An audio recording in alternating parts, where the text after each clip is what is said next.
Asia cup खत्म होते ही Indian cricket fans को ट्रॉफी ना मिलने का गुस्सा, जबकि पाकिस्तानी क्रिकेट फैंस को आगा जी की कप्तानी के ऊपर गुस्सा। और बहुत सारी खबरें इस टाइम गर्दिश कर रही हैं कि आगा जी को कप्तानी से हटाया जाए, और अगर आगा जी को हटाया जाता है तो फिर किसको कप्तान बनाया जाता है? किंग बाबर आजम को, कि जिनकी कैप्टनसी में हम यूएसए से हार गए और हम आयरलैंड से हार गए, या किंग बाबर आजम की कैप्टनसी में जो हमने इंडिया को शिकस्त दी थी T20 में 2021 के अंदर, जो हमने इंडिया को 10 विकेट से हराया था, बाबर आजम को बनाया जाए, या मोहम्मद रिजवान को जो चैंपियन ट्रॉफी ओडीआई की फॉर्मेट की चैंपियन ट्रॉफी खेले और हम हार के इंडिया से भी हमें शिकस्त हुई, तो हमें हमारे कप्तान ओडीआई के मोहम्मद रिजवान बरकरार रहे जबकि उनको T20 फॉर्मेट से हटा दिया गया, या फिर शाहिनशाह अफरीदी के जिनको एक सीरीज के लिए कप्तान बनाया गया था और उसके बाद उनको भी फारिग कर दिया गया था। ये हमारी ही टीम के साथ ऐसा क्यों होता है कि हम किसी भी इवेंट के अंदर जब हम जाते हैं तो हमें कुछ पता नहीं होता कि हमने क्या करना है, किसको कप्तान बनाना है, और जब हम आते हैं तो हम कहते हैं इसको भी हटा दो, उसको भी हटा दो, उसको भी हटा दो। और हमारे लड़के जो इस एशिया कप के अंदर बुरी परफॉर्मेंस जिनकी रही, अगर हम साइम यूब की बात करें तो इतनी बारी वो डक के ऊपर आउट हुए हैं, और आउट होते अभी जो कायदे आजम ट्रॉफी चल रही है उसमें उन्होंने आते डबल सेंचुरी लगा दिया। या फिर हसन नवाज की बात करें जिन्होंने 50 की आते ही। तो हमारे प्लेयर जो हैं वो जब पाकिस्तान के अंदर खेल रहे होते हैं तो उनकी परफॉर्मेंस इतनी जबरदस्त, जबकि वो इंटरनेशनल जब भी जाते हैं, जबकि किसी बड़े इवेंट के अंदर जाते हैं तो उनकी परफॉर्मेंस जीरो हो जाती है। तो वजूहात बहुत सारी हैं। एक तो जो हम पिच तैयार कर लेते हैं अपने हिसाब से, जब हम बाहर खेलने के लिए जाते हैं उसके ऊपर जो है वो हमें हमारे लड़कों को समझ नहीं आती, और फिर उसमें जो है हम फेल हो जाते हैं। लेकिन बात इधर कैप्टेंसी की हो रही है, बात किसी और ही तरफ निकल गई है। तो अगर हम आगा जी को हटाते हैं तो किसको लेके आएंगे? बाबर आजम, क्या वो रजामंद होंगे? और अगर हम सलमान अली आगा को ही बरकरार रखते हैं तो आगा जी की, अगर हम एशिया कप की परफॉर्मेंस की बात करें तो एज अ कप्तान उन्होंने बहुत सारे ऐसे डिसीजन लिए हैं जो अगर वो ना लेते तो हम शायद एशिया कप भी जीत जाते। और अगर उनकी बैटिंग की बात करें तो उन्होंने तमाम तर मैचेस के अंदर 100 स्कोर भी टोटल नहीं बनाए।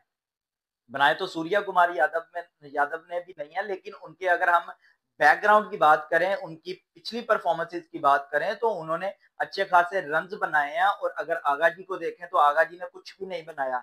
आगा जी को सीधा पकड़ के जो है वो आपने कप्तान मुंतखब कर दिया, और रिजल्ट ये हुआ कि हम एशिया कप के अंदर 3 मैच तो इंडिया से ही हार गए, और फाइनल के अंदर भी हम जीता हुआ मैच हमारी बैटिंग कोलैप्स करती है। और आगा जी की इधर हम जगह की बात करें, जिस जगह के ऊपर वो बैटिंग करते हैं, अगर उस जगह के ऊपर बाबर आजम होते या रिजवान होते तो क्या टीम की यही हालत होती?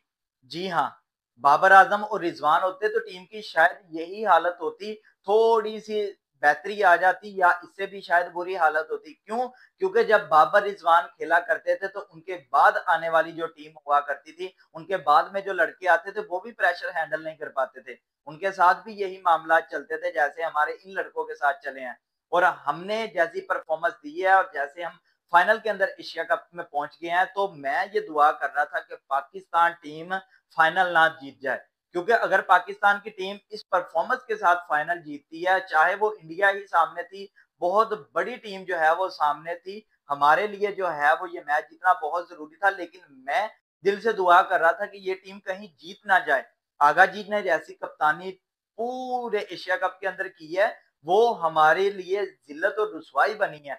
हमने श्रीलंका के मैच के अंदर नवाज को ओवर ही नहीं दिया। इंडिया के अगेंस्ट पहले मैच के अंदर हम साइम अयूब को ओवर दे रहे हैं, साइम अयूब से हम ओवर निकलवा रहे हैं। और साइम अयूब साहब जो है वो बॉलिंग में तो जबरदस्त कर रहे थे, लेकिन बैटिंग उनकी नाकस, बुरी और गंदी। तो कप्तान ने जो फैसले किए हैं, कप्तान का भी हक होता है कि किसको लगाना है, किसको नहीं लगाना है, किसको किधर लगाना है।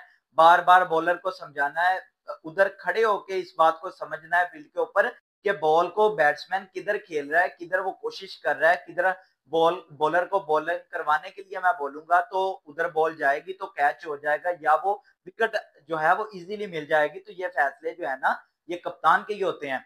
और आगा जी को अगर हम कप्तानी से हटाते हैं, अगर उनको इस टीम से कप्तानी से हटाते हैं, तो वो इस टीम के अंदर एज अ प्लेयर भी नहीं खेल सकते। जैसी उनकी बैटिंग है, बॉलिंग में तो वो कुछ ऐसा उन्होंने खास किया नहीं, लेकिन जैसी उनकी बैटिंग रही है इस एशिया कप के अंदर, और अगर उनको हटाते हैं तो किसको लाते हैं? मेरे ख्याल से बाबर तो नहीं आने वाले। बाबर तो अगर तो अच्छी परफॉर्मेंस देंगे टेस्ट के अंदर, ओडीआई के अंदर, तो एज़ अ प्लेयर टी20 में शामिल हो जाएँगे, और रिजवान के फैन वो तो भूल ही जाएँगे, रिजवान जो है वो टी20 के अंदर आएँगे।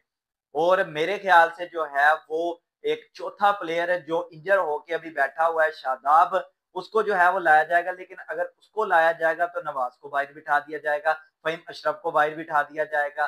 तो फिर जो है वो एक और प्लेयर जगह ले लेगा, और जो बैटिंग डिस्टर्ब हो रही है आगा जी की वजह से, वो हमारे मामलात किधर जाके सँभलेंगे।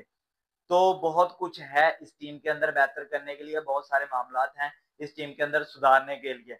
तो अभी जो है वो देखते हैं कि कप्तान किसको बनाया जाता है, या इसी कप्तान से सीरीज़ भी जो है वो कंटिन्यू करवाई जाती है साउथ अफ्रीका वाली। उसके बाद फिर वर्ल्ड कप भी आ रहा है, तो मेरे ख्याल से सिलेक्टर्स जो हैं, वो कोचेज़ जो हैं, वो इस टाइम माइक हैसन जो हैं, वो इस चीज़ के हक में नहीं है कि आगा जी को हटाया जाए। उनका ख़्याल है कि बड़ा जो मेगा इवेंट आ रहा है टी20 वर्ल्ड कप, वहाँ तक जो है वो आगा जी को देखा जाए, तब तक जो है वो शायद बहुत देर हो जाए। तो फिलहाल इस वीडियो में इतना ही, मिलते हैं नेक्स्ट वीडियो में।